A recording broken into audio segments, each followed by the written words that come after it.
to True NYC, where ideas and entrepreneurs meet. I'm your host, David Schnerman. This week we meet with MurrayHidary, co-founder of iAmplify, a leading audio and video downloading company. Taking things from looking backwards, you started EarthWeb. Explain to me, one, what EarthWeb was. EarthWeb basically was a network of websites, all catering to techies, all for people in the technical field, in the IT field, in the computer programming field, and it gave them information. What kind of advice can you give somebody else who has aspirations to build a company from scratch?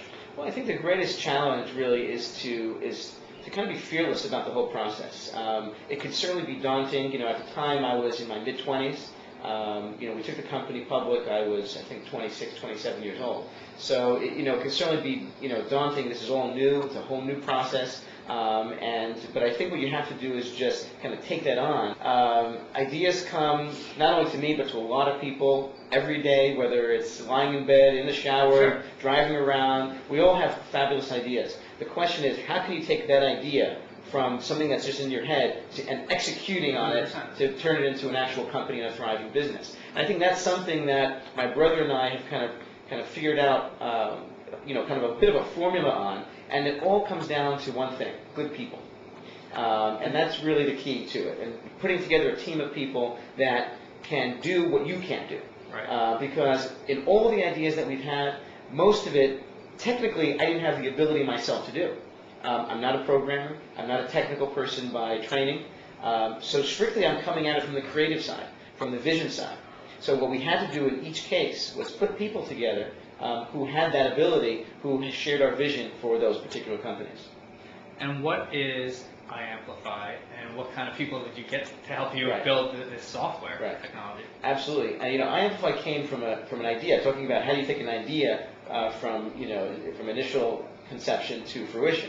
And so the idea was 2 years ago, I had my first iPod, and I was doing a lot of traveling. I was training with my personal trainer at the gym, and I said, I'd love to take you with me when I'm traveling.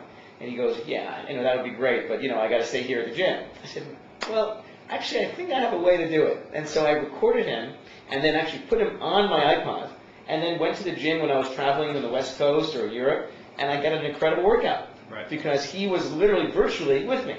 And so from that idea, I realized that there was a whole new area of content that was beyond music, that people were using their iPods to listen to music. Sure. And then I realized there was all this new content that we could be creating and giving a platform for people to upload and create businesses really out of their audio and then potentially video content. So let's say I'm an expert in a specific area of real estate finance. Right. Can I use your technology and create my own site? Absolutely. And then sell to the public, or something to that effect? Absolutely. How does the compensation work? Have you set that out? Is that out Yes. in the open right now? Yes. I mean, we've essentially been working initially with premium authors and experts in each area we think would be successful. Sure. So we, as an example, we would say, okay, we think travel would be a successful category, or we think that relationships or advice on parenting, health and fitness, these are all areas that we view as potential successes. Advice on poker, how to play the game, golf, lots of different areas. Sure. So we would go out and we would actually find the best names in each one of those areas. So someone like Phil Hellmuth, who's 9-time world poker champion, is going to be our leading expert in the poker area. Right. And same thing with many other categories. And so they're the ones who are contributing the content, uploading it into the system, and then we have a revenue sharing arrangement with them. So if somebody else wants to start a company like this, but doesn't have financing, what kind of things can they do? Because they don't have a year and a half to spend on building that technology. Right. They want to. The other, thought is get version 1.0 out there and let the public work Right. on it. Would you recommend that type Well, the first advice I have for anyone who is thinking about starting a company, has an idea, wants to go into it, my first piece of advice always is just start it. Just get I hear into that it. all the time. Just get into it. Whether it's financing, whether it's, a lot of people want to wait till they have a lot of research about it, till they have a lot of information about the marketplace, how big could this be. By the time they figure all of that out, it's too late. By the time they get to that point of having all the information, the market's already past them. And so they have to take that leap of faith. They have to believe that their idea has some legs to it, is good enough, and then they have to just believe in themselves and the people they bring on and just go for it. But yeah, it's absolutely about phasing it. So they can start with something, put it out there, and then develop and build on that. It's exactly what we did with iAmplify in the beginning. Can you think of, in all the years that you've done, I would consider you a serial entrepreneur at this point, some of the mistakes that you've made and ways that you can think of, this was a terrible mistake, but a way that you can tell somebody to leapfrog that mistake, something that really just sticks in there. Right. It's always a challenge not to be too hands-on as an entrepreneur because you want everything to be perfect. Sure. So I think, one lesson I learned over time is it's okay if it's 80%, 90%. Nothing's going to be 100%. No one's going to do the job you're going to do because you have everything of your life is invested in it. Right. But that's okay because you got to look at the big picture. You got to realize that if you have other people doing that, you could be doing something else. And so then you're building the business faster, even though it's not 100% of the way you might like to do it. And you had mentioned earlier that you and your brother have come up with like a sort of model in place that every time you create a company, you look at that. Can you give us a little bit of insight of some of the bullets that you look to? The one lesson we learned is focus. Particularly early on, you have limited resources, you have limited time, right? These are two precious commodities, money and time. And so how do you use them most efficiently? And so what we realized, key part of the formula is outsourcing. And in this day and age, it's actually, to me, one of the easiest times to start a company.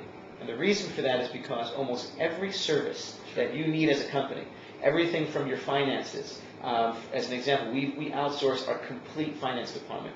We have an accounting firm that does all of our check writing. We have the same accounting firm manages our QuickBooks and all of our financial reporting. That's not something that any company needs to deal with or hire a person full-time for because it's a commoditized service. Right. Same thing with any type of even technology.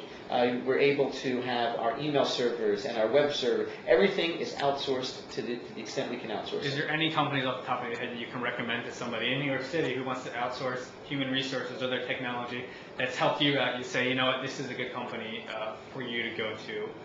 Starting a company from scratch? Well, I think, across the board, there's companies that will help, outsource your payroll. Though, as you get bigger, there's companies like, they're scalable. ADP and things like that, obviously. But, there's ways to scale that. Even with relationships that you already have, you'd be surprised how many relationships that you have in your current phone book, in your current address book, in your current Rolodex that can help you with this. Everything from your buddy who you went to college with who's an accountant, he can handle your financial stuff. To literally your local internet provider can handle a lot of your hosting and serving and all of that. So I think across the board, try to outsource. My number one piece of advice in the beginning, try to outsource as much as you can that's not core to your business. Only focus on what's core to your business internally. Well, Murray, thank you so much for your time right now, and thank you very much for watching. There'll be more information on Murray and iAmplify. Under the interview, you can look at any of the links. And if you're watching this on channel 67 or 109, I'll see you at the same time in 2 weeks.